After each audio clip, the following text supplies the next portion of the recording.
વરાછાના ધારાસભ્ય Kumar કાનાણીનો letter bomb, રસ્તા ખોદકામથી traffic સમસ્યા સામે આક્રોશ.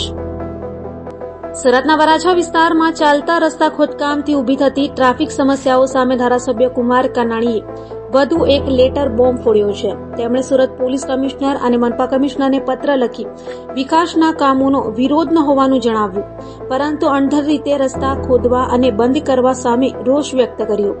કાનાણીએ ટ્રાફિક પોલીસ પર આક્ષેપો કર્યો કે તેઓ ટ્રાફિક નિયમન કરવાને બદલે માત્ર હેલ્મેટના દંડ વસૂલીમાં વ્યસ્ત છે. તેમણે આડેધડ રસ્તા બંધ થવાથી થતી હાલાકી દૂર કરવા તબક્કાવાર ખોદકામની માંગ કરી આ સમસ્યાને ઝડપથી હલ કરવા પણ તેમણે આગ્રહ કર્યો છે.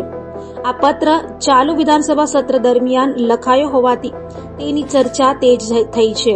વરાછામાં ટ્રાફિક જામની સમસ્યા ઉકેલવા સ્થાનિકો પણ ઉપાયની રાહ જુએ છે.